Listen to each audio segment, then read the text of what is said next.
Hi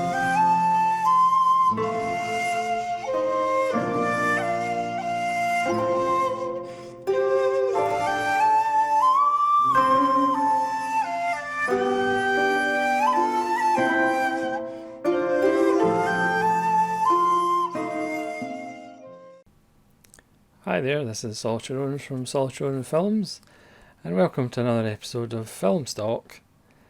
Today, it's a video about the many questions in M. Night Shyamalan's 2008 film, The Happening. Now, this is one of the few films that I own that I originally gave a 1-star review, but watching it again, I think it might actually be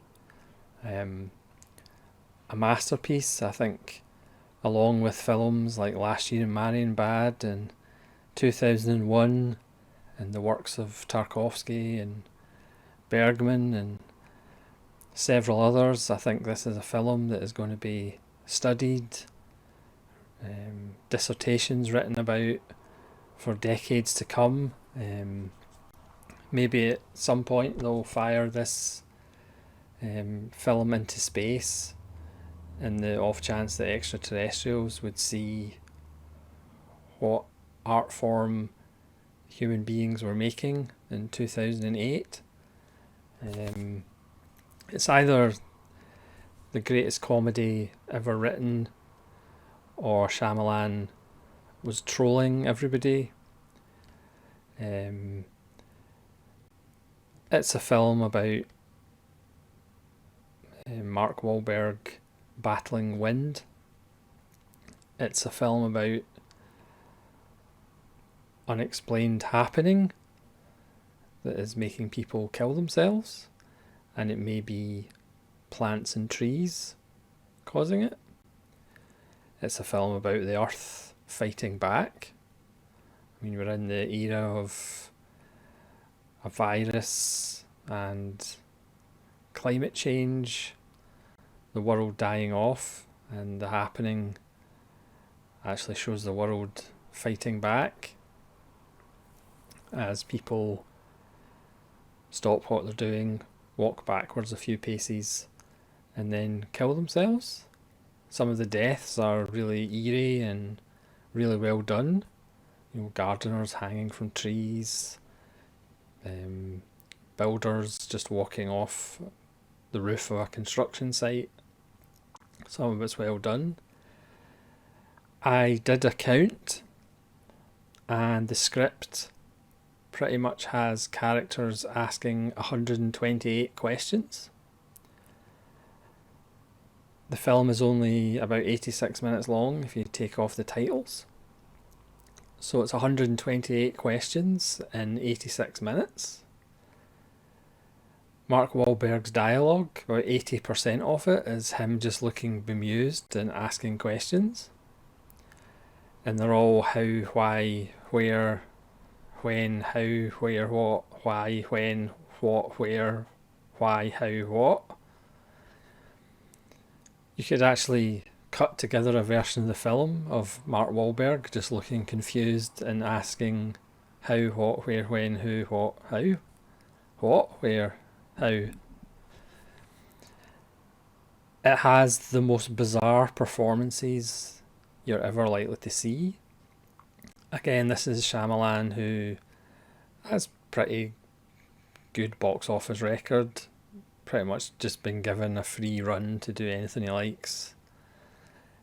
And again, I don't know whether this is supposed to be a serious film or whether he just has his tongue in his cheek.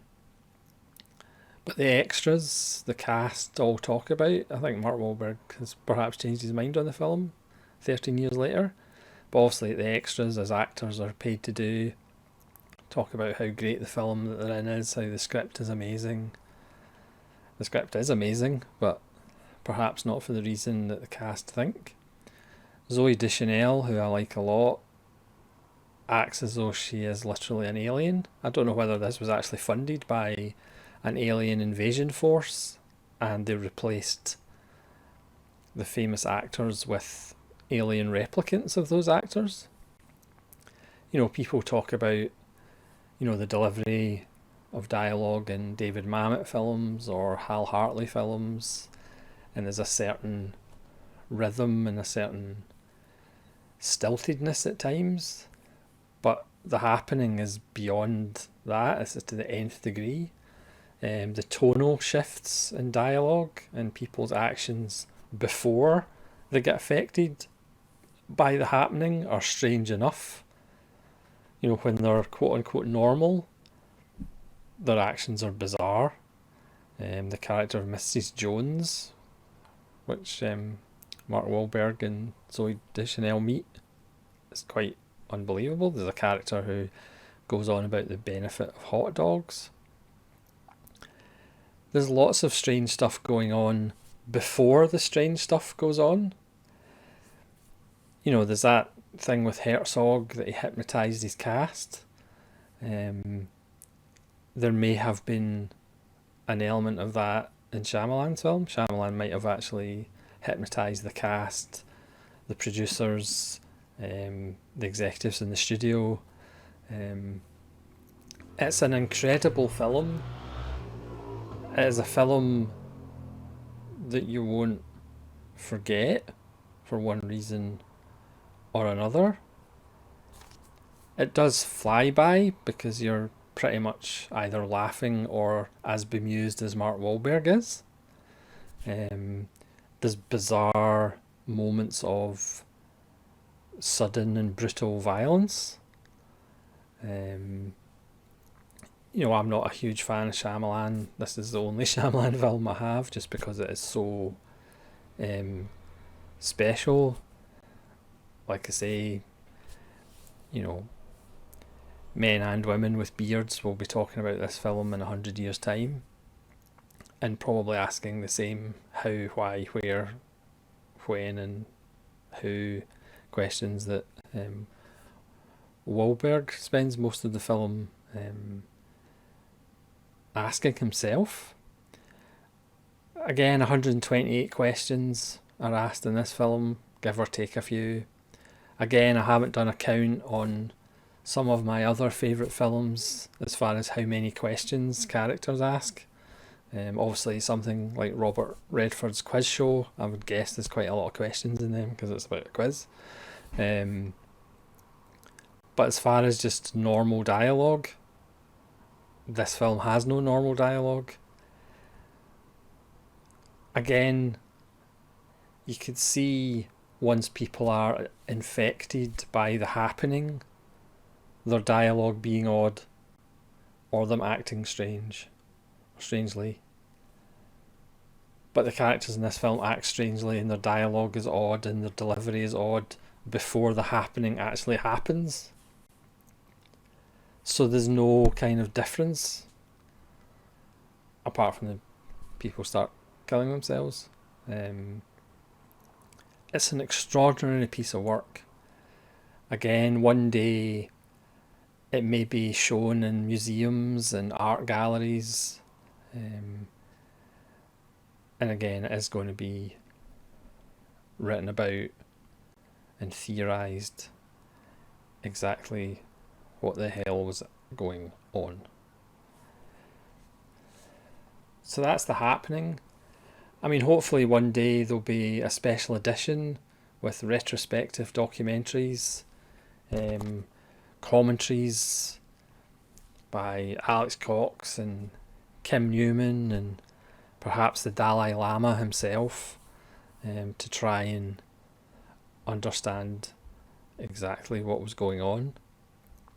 Like I said, I do think Shyamalan was probably trolling the audience. If not, it probably needs to be investigated because it does come across as everybody was in a cult when they were making it. Again, it has eerily effective moments. It has obviously a very strange atmosphere.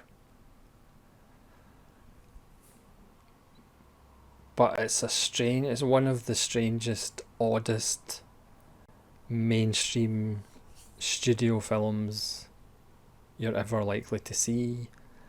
And you yourself might actually ask 128 questions while you're watching it. So thanks very much for watching this very odd video about the happening, and let's hope the happening doesn't happen to you. Let me know in the comments below if you think it is just an absolute piece of garbage, or whether it is some kind of metaphysical work of genius that questions our very existence in 2021. Shyamalan was able to see the future all the way back in 2008 as plants and wind caused terrible trouble and force Mark Wahlberg's face to be in continued and frozen bemusement. And on that horrible bombshell, I will let you go back to your normal lives. This is Solitary Ronan from Solitary Ronan Films saying farewell, I think.